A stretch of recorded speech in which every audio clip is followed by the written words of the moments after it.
Hello everyone, তোমাদেরকে স্বাগত জানাচ্ছি আমার আরও একটা নতুন ব্লগ ভিডিওতে। তো বলো তোমরা সবাই কেমন আছো? আশা করি অনেক ভালো আছো আর আমি অনেক ভালো আছি। তো তোমরা জানোই যে আমি দিল্লিতে গিয়েছিলাম আর ছিলাম একটা বড় হোটেলে, নাম হচ্ছে দ্য অশোকা হোটেল। আর সেখানে আমাদের কীরকম খাবারের ব্যবস্থা ছিল সমস্ত কিছুই আমার এই ব্লগ ভিডিওতে শেয়ার করব। 5 স্টার হোটেলের ব্যাফের খাবার কীরকম হয় এই ভিডিওতে দেখতে থাকো। তো এটা হচ্ছে চমচম রসগোল্লার মতো, পুরো মিষ্টি ছিল আর আরও অনেক খাবার ছিল যেগুলো তোমরা দেখতে পাবে। আর এখানে এরকম ব্যবস্থা করা হয়েছে কেননা এটা হচ্ছে ভারতের রাজধানী আর এখানে সমস্ত রকমের মানুষ আসে, তাই সমস্ত রকমের খাবারের কোয়ালিটি ছিল। আর এখানে তুমি A to Z খাবারের ব্যবস্থা পাবে আর খাবারের ব্যবস্থা খুবই ভালো ছিল, সমস্ত জায়গায় ক্লিন ছিল।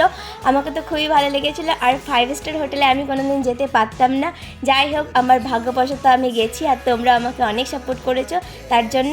আর আশা করছি তোমরা আমাকে অনেক সাপোর্ট করবে। এখন আমি খেতে বসে গেছি আর কোনটা খাবো কোনটা রাখবো আমি ঠিক করতে পারছিলাম না, তাই এই দুটোই নিয়েছি। প্রথমে টেস্ট করে দেখলাম কীরকম। আর সত্যি কথা বলতে আমি কোনোদিন এই খাবারগুলো খাইনি, চোখে দেখিও নি। সমস্ত কিছু হয়েছে তোমাদের জন্য। আর এই সমস্ত কিছু খাবারের ব্যবস্থা ছিল গভর্নমেন্টের তরফ থেকে, আমাদেরকে কোনো কিছু খরচা লাগেনি। আর দেখতে পাচ্ছ এখানে বিভিন্ন রকমের খাবার রয়েছে, তোমরা পড়ে নেবে। এতগুলো খাবারের আমি নাম জানি না, তোমরা যদি জানো তাহলে আমাকে কমেন্ট বক্সে অবশ্যই জানাবে। খাবারগুলো দেখে নিলাম, এক চক্কর মেনে নিলাম। এবার আমি দেখব সমস্ত কিছু একটু একটু করে নেব, কেননা বেশি নিলে পর তখন খেতে পারবো না। সমস্ত কিছু ট্রাই করব আর কীরকম তোমাদেরকে টেস্টগুলো বলবো। তো চলো এক এক করে নিয়ে নিই। আর নিয়ে নেওয়া হয়ে গেছে আমার। এখানে সমস্ত কিছুই ছিল, খাসির মাংস, বিরিয়ানি, চিকেন, আরও অন্য ধরনের খাবার ছিল যেগুলো আমার নাম জানা নেই, তোমাদেরকে আগেই বললাম। তো এগুলো খাবো আর তোমাদেরকে আমি টেস্ট বলবো। তো বন্ধুরা, এটা ছিল আমার দিল্লির 5 স্টার হোটেলের দ্বিতীয় দিন। এখন যাচ্ছি ব্রেকফাস্ট করতে। আর আমাদের ব্রেকফাস্ট ছিল নিচে তলায় আর আমরা ছিলাম 6 তলায়। তো তোমাদেরকে দেখাবো যে ব্রেকফাস্ট 5 স্টার হোটেলের কীরকম হয়। আর তোমরা চারিপাশটা দেখে নাও হোটেলের, যে 5 স্টার হোটেল একটা কীরকম হয় আর কতটা ক্লিন হয়। আমাকে তো খুবই ভালো লাগছিলো, আমার কল্পনার বাইরে ছিল যে আমি এরকম একটা হোটেলে আসতে পারবো আর এরকম আমি পরিষেবা পাবো। তো যাই হোক, এটা ছিল আমার কাছে একটা স্বপ্ন আর দিল্লি সফরটা আমার জীবনের স্মৃতি হয়ে থেকে যাবে। অবশ্য আমি 5 স্টার যখন হোটেল গিয়েছিলাম তখন আমার বিশ্বাস হচ্ছিল না নিজেকে আমি চিমটেও কেটেছি, কিন্তু এটা সত্যি ছিল, বাস্তব। আর আমাকে খুবই ভালো লাগছিল। তো যাই হোক, এখন যাচ্ছি লিফটে নেমে আমাদেরকে নিচে যেতে হবে। আর আমরা যেখানে ব্রেকফাস্ট করব সেটা হচ্ছে ক্যাফে। তো চলো তোমরা দেখতে থাকো। লিফট থেকে নেমে এখন চলে এসেছি কফি শপে আর এখানে আমাদের ব্রেকফাস্ট হবে সকালে।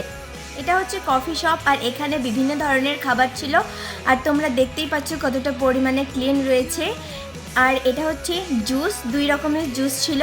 কি জুস ছিল এটা, মনে হয় অরেঞ্জ ছিল, আমার মনে পড়ছে না ঠিক যেহেতু। আর এখানে বিভিন্ন ধরনের ফ্রুট ছিল আর এখানে সমস্ত মানুষকেই তুমি দেখতে পাবে। আর এখানে সবাই বেশিরভাগ ফ্রুটি খাচ্ছিল, তাই আমি ভাবলাম ফ্রুটি খাবো। আর আমি এখানে সমস্ত বেশি খেয়েছিলাম, একটা ডিম খেয়েছিলাম। আর এই দেখো ডিম, তোমাদেরকে বললাম ডিম খেয়েছিলাম। আর আমি এখানে খেয়েছিলাম ডিম, স্যুপ, ফ্রুট। আর এখানে বিভিন্ন ধরনের মানুষ ছিল যারা বিভিন্ন রকমের খাবার খাচ্ছিল। এরকম তোমার হচ্ছে আমি বলছি নেপালি, ভুটানি, চাইনিজ। আর এই চিপ দাদাটা ক্যামেরা দেখে পোজ দিয়ে দিল, দেখো। আর আমাকে জিজ্ঞেস করছিল তোমার চ্যানেলের নাম কি, আমি বললাম যে তানিয়া হোসেন 15, কিন্তু তারা বেঙ্গলি যেহেতু বোঝে না। আর দিল্লিতে তোমার কেউ বেঙ্গলি ছিল না, শুধু বাংলাদেশের মানুষগুলোই বেঙ্গলি ছিল। তারপরে আমি জিজ্ঞেস করেছিলাম যে দিদি তোমরা কোথায় থাকো, বলছে বাংলাদেশে। যাই হোক, আমি ভাবলাম দিল্লিতে একজন বাঙালিকে পেলাম। আর ছিল রকমারি খাবার, লাঞ্চের খাবারটা আমার পুরোপুরি এখনও পর্যন্ত হজমই হয়নি। আবার ব্রেকফাস্টে এত খাবার, সমস্ত কিছু খাবার আমি একটু একটু করে নিয়েছিলাম আর টেস্ট করেছিলাম। তো কীরকম ছিল, খুবই দারুণ, অসাধারণ ছিল। এটা তোমাদেরকে আগে বললাম আমার কাছে একটা স্বপ্ন ছিল।